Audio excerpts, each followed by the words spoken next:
That's not a bad sign. There we go.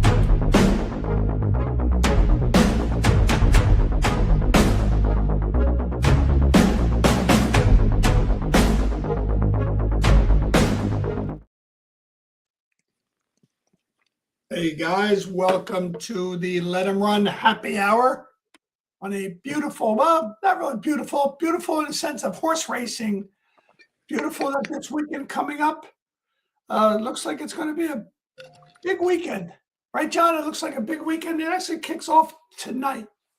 Yeah, today it starts, tomorrow, and then next weekend it's going to be the basically the telltale of who's going to make the Derby or not. So the next 2 weekends are everything for points to make the Derby.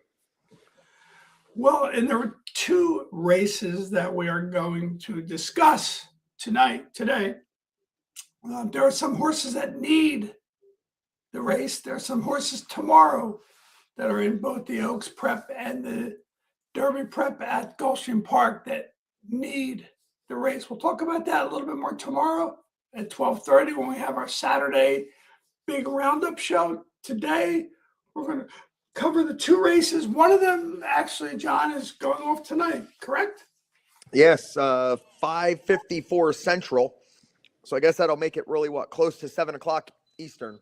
Yeah, 7 o'clock. If you got nothing to do tonight, that's a good race to watch. Let's dive in, John. It is a 1 mile and 16th on the dirt at Oakland Park. From what I saw, looks like out there weather's fine. No problem with the rain. So the track should be fast. Big scratch, John, right?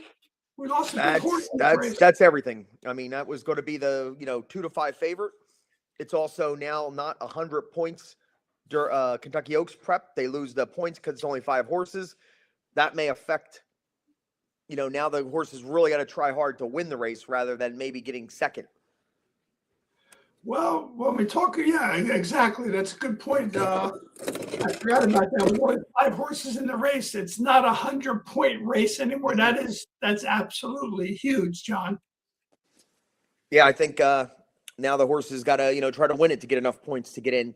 I'm not sure if any of these here are the caliber of the Kentucky Oaks field, but we'll say it's $1 million race and they got 5 horses.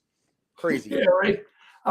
Would you like to? Well, actually, 5 horses, 3 of them by the same trainer. I did hear that yesterday. First, Mark Casse. I'm like, whoa. Yeah, 1, 2, and 3. Well, let's dive right in, John, and we'll talk about the number 1 horse. Why don't you go ahead and lead us off, big guy?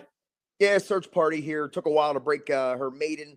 They stretched it out relatively quickly, around 2 turns, second lifetime start, and then just, kept running, good races, just not, the caliber to win.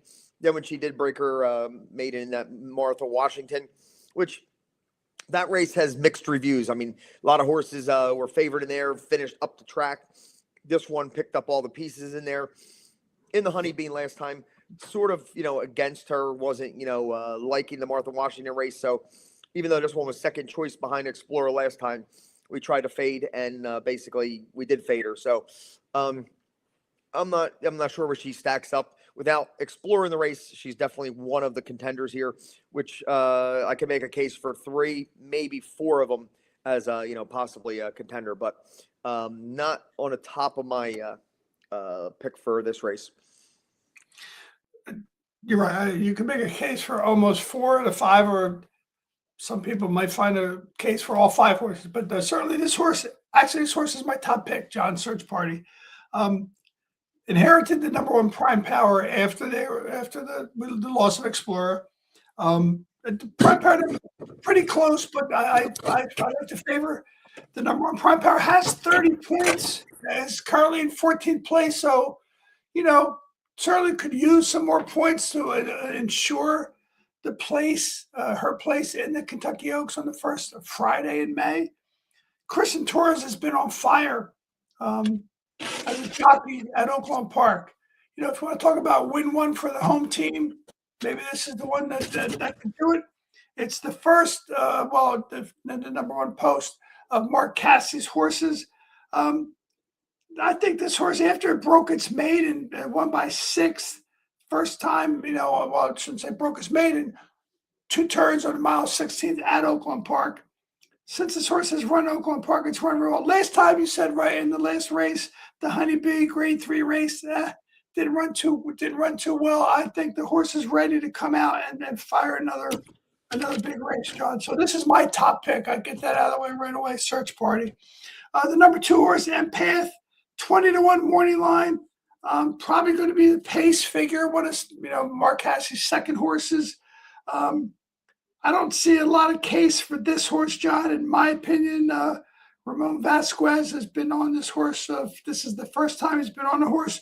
The horse essentially just broke her maiden last time. Oakland Park has yet to stretch out past 6 furlongs. I find this horse is, in my opinion, hard to make a case for, John.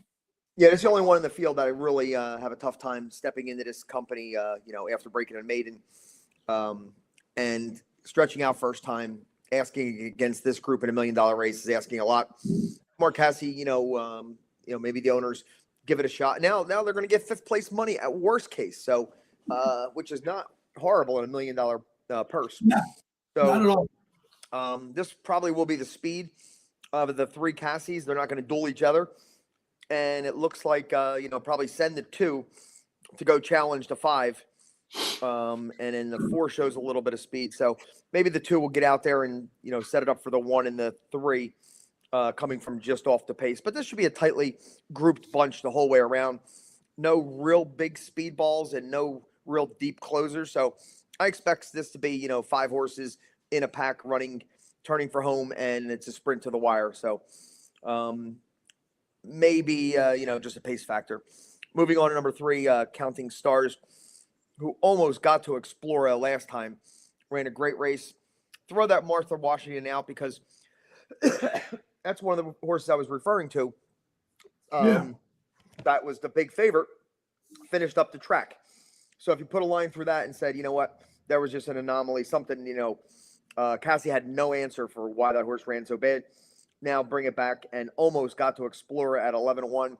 Definitely one that, I had on my exactas strong with Explorer, singled in the multis and, hammered the exacta with the 6-3 figure. And I'm going to throw that race out. But definitely, big player here in this race. Been at Oaklawn for 4 starts. Seems to, like Oaklawn, except for that Martha Washington. Yeah, this horse currently has 25 points in the Kentucky Oaks point standings in 18th place.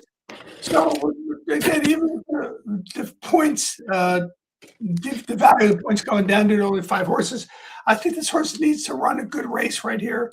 I agree with you. I think a draw line through that last race. I think the horse, Francisco Arietta jockey, just stopped running. I mean, 60 lengths. The horse just basically just ran around the track like a very, very slow workout. Stopped and got walked off the track. So, to draw a line through that race, absolutely. This horse, if you draw a line through that race, has a pretty darn good record.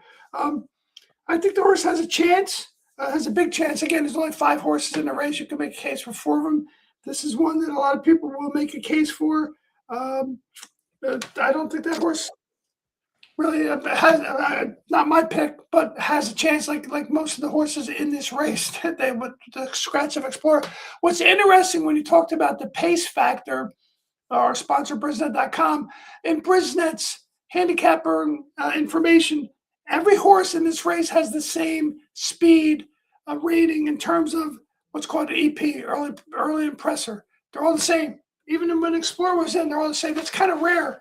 In a small field and big field, all EP, pretty rare. There's no stalker. There is no single E speed horse. It's interesting. So you're right. When you said they're all going to be bunched up, unless somebody decides to go. I mean, like you said, I think the 2 horses probably going to go. Mark Cassie's instructed the jockey to take that horse out. I don't think he's going to get too far ahead, but I think that's what's going to happen. Next horse taken by the wind. This horse surprised me a little bit. In 14th place, has 30 points in the current Oaks standings.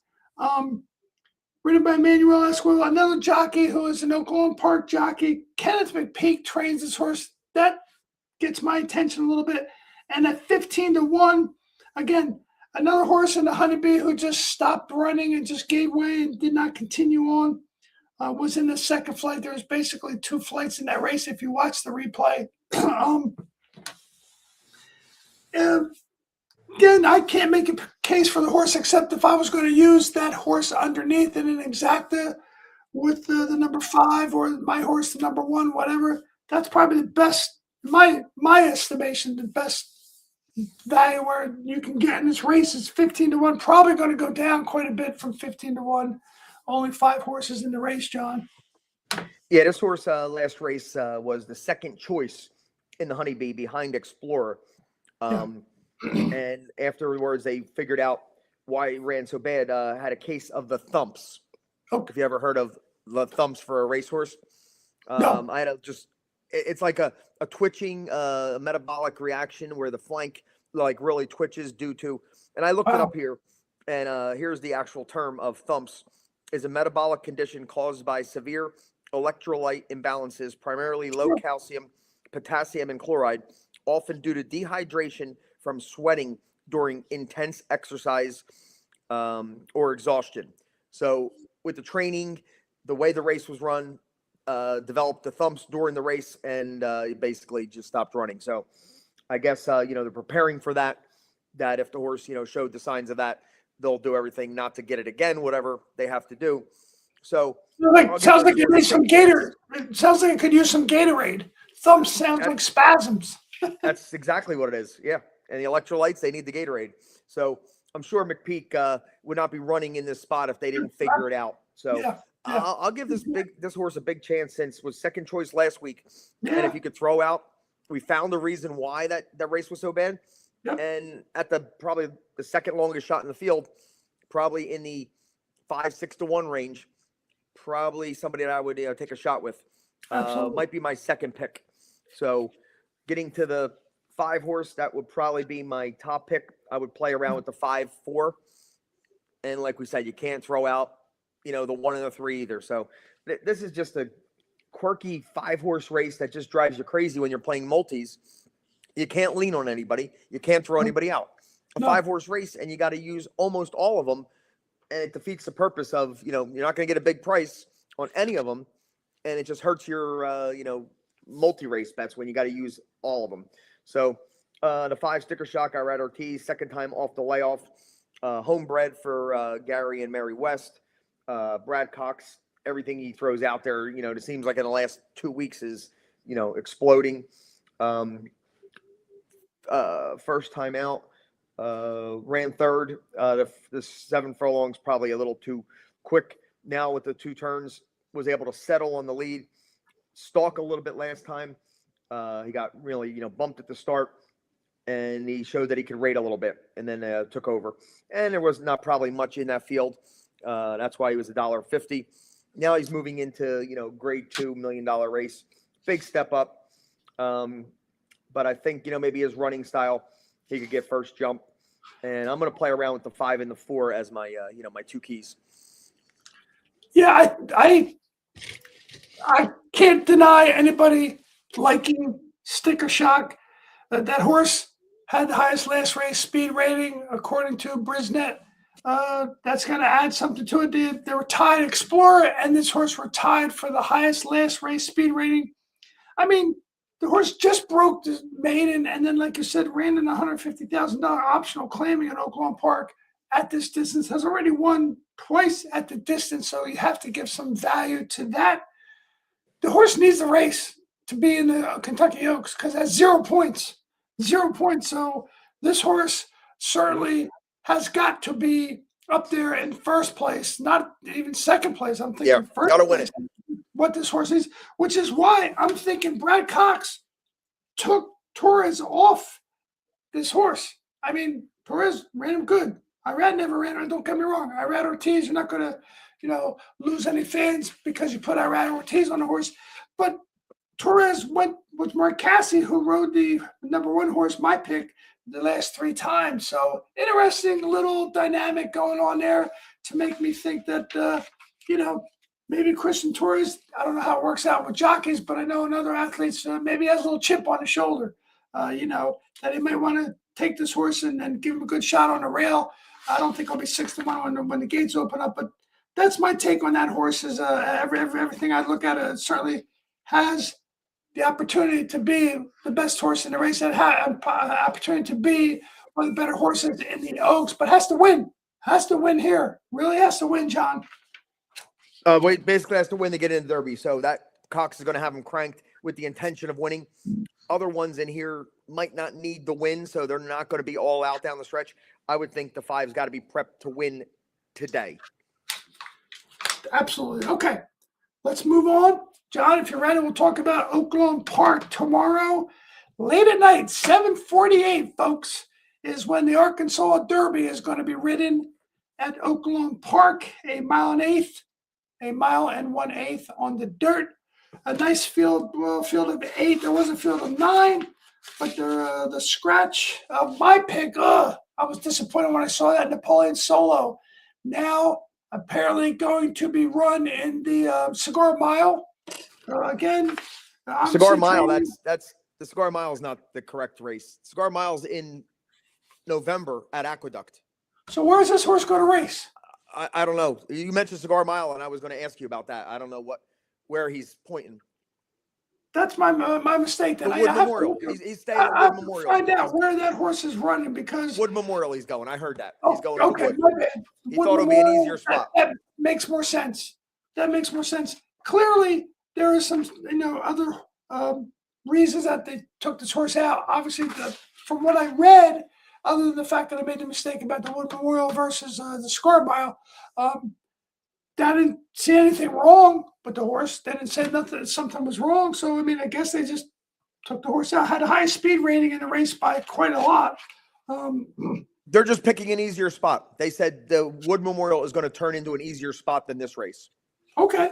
I don't doubt them with that, because there are some good horses in this race. Let's start with the number 1 horse, Redland Rebels. Now, this horse was cross-entered as well. And trainer Patrick Bancone entered the horse in this race. There's no doubt in my mind that when the gates open, Keith Asmussen is going to open up this horse and just try, and I don't think he can do it, but certainly going to be way, way up front, in my opinion, going to be putting some serious fractions out there. Last time was the first time he raced on routing on dirt, a mile and 16th at Tampa. Junior Alvarado was aboard that horse. And, that was the first time the horse ran a route race. So that's one thing I see why this horse is here. It's going to be a speedball and just get out on a rail and just see what happens. That's what I think. Yeah, scratching out of the Florida Derby for this spot, it was a no-brainer, because to go up against those 4, heavyweights in the Florida Derby, here he's got, really no, other than Renegade, and if Blackout Time returns to his 2-year-old form, litmus test from the outside, we'll have to see. But this is definitely an easier spot with maybe the second tier of the big guns going to the Derby. The Florida Derby is full of the big guns. This is the second tier guns. But that's another term, John, for our book. Second tier guns. But Red Route, he's got to go to the lead. And at first, I got a note here. Maybe he'll sit second. And I thought litmus test would take the lead or whatever, but I'm not sure. No. Litmus test will be on the lead. He'll go out from there. He's not going to gun and maybe get the lead, but he might just sit second, and the 1 might just go on with it. So the 1 could be your leader, and looking through the field, not a ton of speed. So maybe he'll get, by with some, slower fractions. He did stick around, got beat 2 lengths to, the Puma, Further Ado, and Canaletto. So there's 3 big ones there. So that 15-1, he might surprise you and lead him a very long way. I think he will. Number 2, Silent Tactic, kind of, looks like the Sandman kind of horse that, one big run. A lot of times he doesn't get there, plows through the lane. I think last race he moved too early, because the prior one, the Southwest, he sat way back and he knew he had a ton of horse and just blew by them all. This time in the Rebel, he got involved way sooner than he ever liked. So he was like, down the backstretch involved. And he didn't have that killer punch. He should have went by Class President. I'm glad he didn't that day, but he should have went by Class President. There was no excuse with that move why he couldn't go by. That horse lightly raced. 9 furlongs is okay for this horse. The 1.125 I'm not worried about. So he'll get it. His buyers keep going up the last 4 races, incrementally getting better. And if you could believe that he moved early last time, maybe he'll, save it for one big run. But not too much speed in here, so that one big run might not be the move.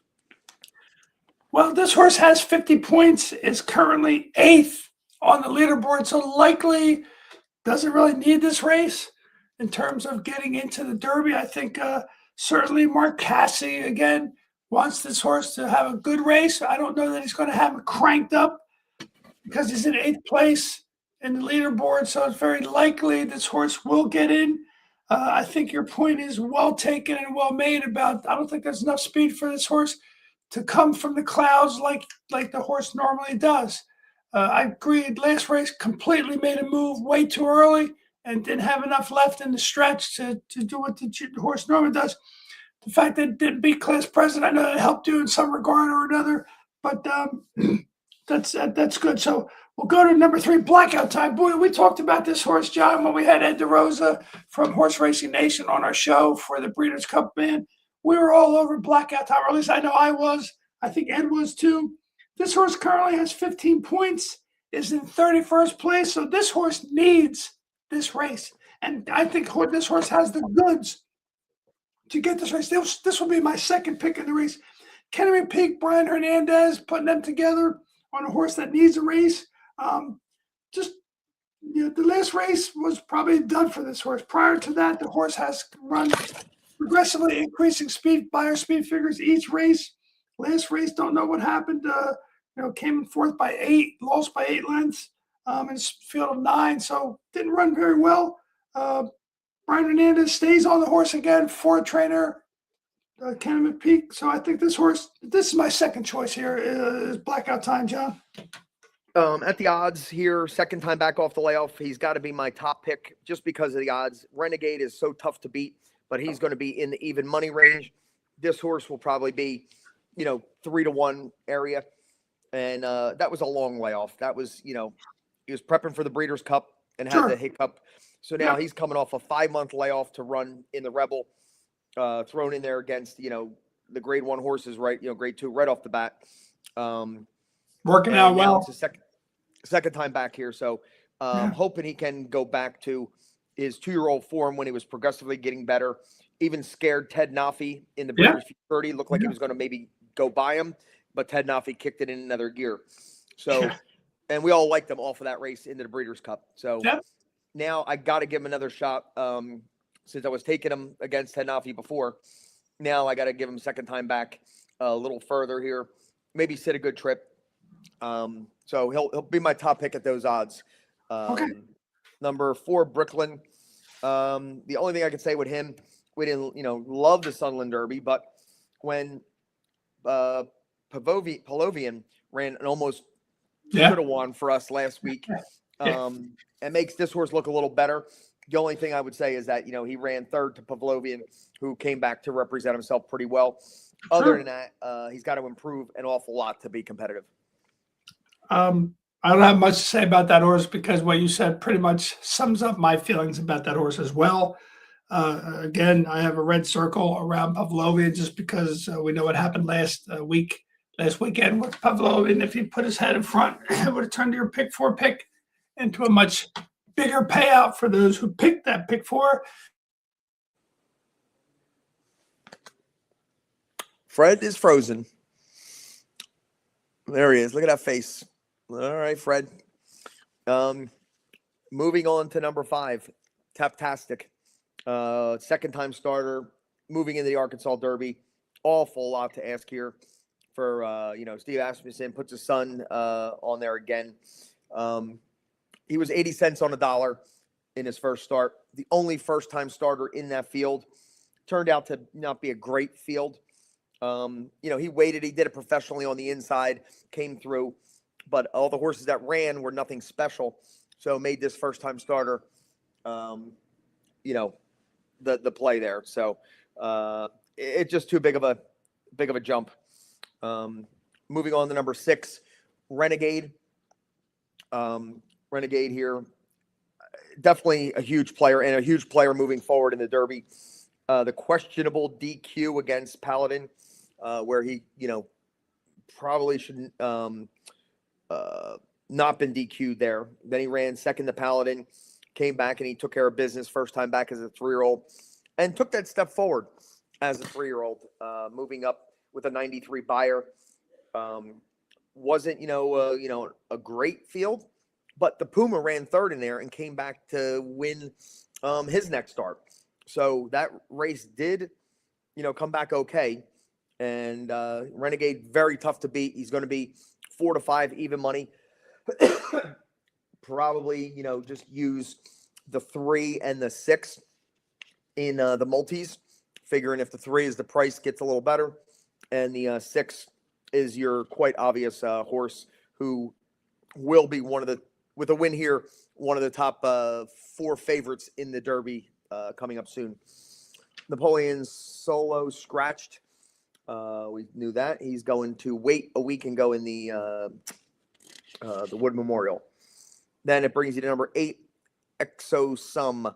Kelsey Downer really, has to really improve on all numbers to, even be, competitive in here for, minor placing. So one that tough to make a case for. Litmus test, number 9, Bob Baffert. The buyers have been going down the last, 2 starts. He ran a great, Los Alamitos Futurity against 6 horses out there, which Blacksmith and Providence, we followed up with those in later races and they did okay. Ran into Ted Nafi twice. Doesn't think he needs the lead on the front end. So that'd be one that, maybe sits second behind the 1. He might work out a great trip this time. But really no excuse. He got a really nice trip in the Rebel. And, that has me down on him that, he should have did better than beating 5 lengths in that race. So one that very defensively I can maybe use, but not a need the lead horse. Could sit second, could get a great trip. But this race I would probably be between the 2, the 2 favorites in my mind. Blackout Time is going to be second choice. And Renegade will be the 4 to 5 favorite. So it's going to be 3 and 6 in any multis for me. The only 2 that I'll probably use. Fred, you back? Yeah, I'm back. I just want to let you know, because I know the definition of insanity is doing the same thing over again and expecting a different result. I spoke to someone, because I live in a condo. There's so many people who might be tapping into Wi-Fi, and this is what I have. So I'm going to get an Ethernet cable and have it just live, like lined up, wired up. So where are we at, John? I just went through the whole card. Basically, I went through. Let's see, Taptastic's got a lot to do, for second time start. He didn't really beat much, I said. Renegade's the obvious big favorite.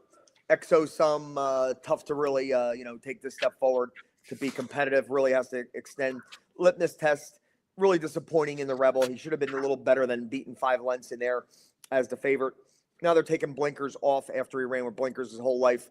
Buyer speed figures going down. So Do you think they're just they're just like grabbing at straws? I think so, yeah. So you got to just mention, you could talk the 5 horse, your comments on the 5, 6, 8, and 9. Well, the 5, I don't think has a real shot. I'll just skip through that. I mean, broke his maiden last time out in the mud. I don't think it's going to rain tomorrow, as far as I know. Looking at the weather forecast, I don't think it's going to rain. I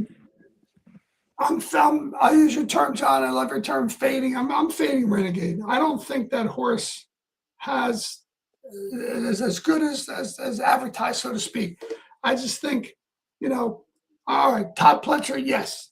Irad Ortiz, yes. I just think there's a point where that horse may have reached his best point.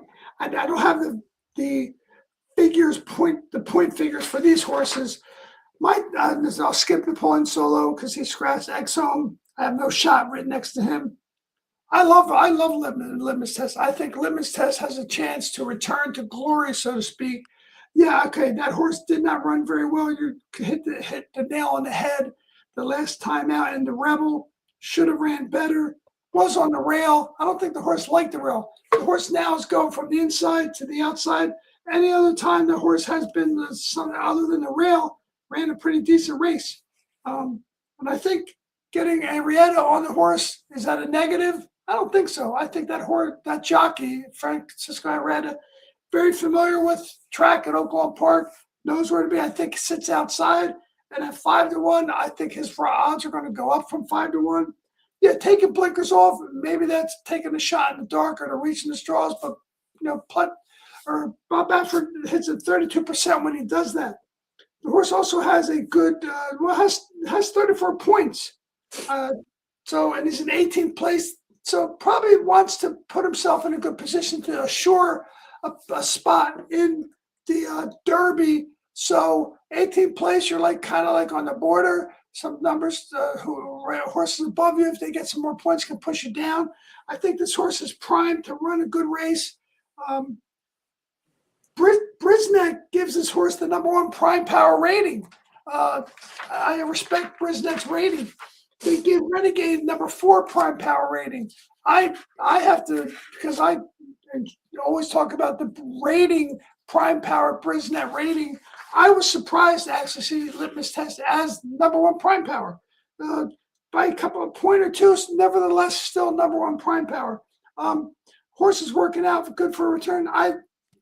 Litmus Test is my #1 pick in that race. So I think that kind of sums it up right there, John. Yeah, we're a little bit off from each other here. We have different opinions on a couple key horses, so we'll see how that pans out.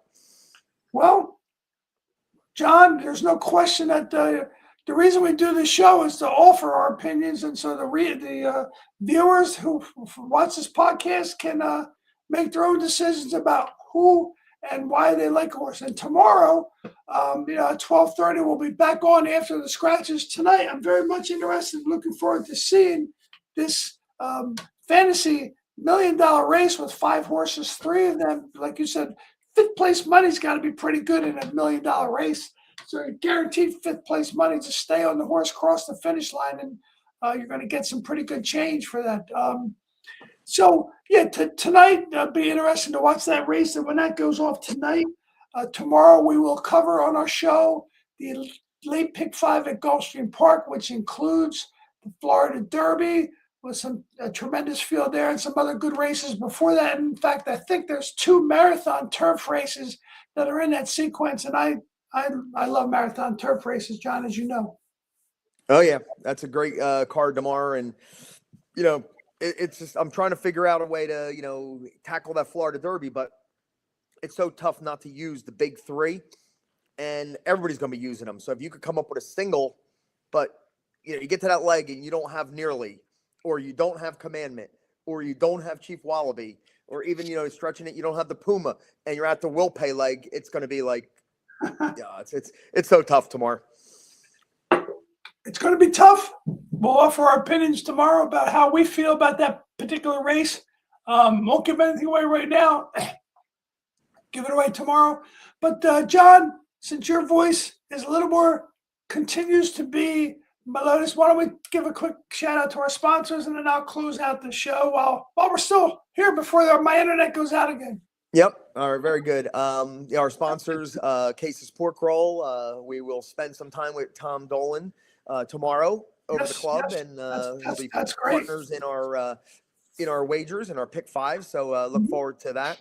And thank you, Tom, and Case's Pork Roll, and Alicia over at the vape shop on Route 33 for all your vaping needs, and our newest, biggest sponsor, BRISnet, for allowing us to use their products. BRISnet.com for all your handicapping needs. And I know Fred is so high on that prime power and the horses and the late pace and all. The numbers speak for themselves. So that's got me a little disappointed that Litmus Test is the top prime power, because I was going to try to fade him, but hate to throw out the top prime power horse. I mean, that's always tough to do. It is. Before I wrap up, I got 12-1 long, or 12-1. 12-1 long shot pick in Aqueduct today. The last race at Aqueduct, the 10 horse. Again, second time in this class. Ran third last time. Could Like be it. forgotten on the board from the outside. So I Who's am on going to take a shot with 12-1, number 10, last race at Aqueduct today, race 8. 12-1, the 10 horse. Who's? Do we know who's on the horse? The jockey? Yeah. Dalila Rivera. Don't know who it is, but just won the 4th race. Oh, really? No, Dalila Rivera was. Hold on. I just saw Dalila Rivera win something. Today at Aqueduct. Yeah. Won the first Cool. race in the pick 5, race 4, paid $27, which I had in the pick 5. Next race, $22 horse wins. Manny Franco, I did not have. So that pick 5 is off to 5 digits already. And we're only two legs in, and I'm out. Okay, well, hey, John, again, we'll take a look at that pick. Thank you very much for that. For those who watch our show and read our articles that we put together on Florida Sports Talk, we have articles that go up there once or twice a week, breaking down some of the races that we talk about. We have some of the information that we put down in writing as well. We'll be on again tomorrow at 12:30. As we always say, bet smart, cheer hard. Fast horses can equal some serious fun, and in the end, John, just let them run. That's all we're trying to do. Let them run today. All right, and see you guys tomorrow at 12:30. All right, good luck, John. Have a good time. See you later.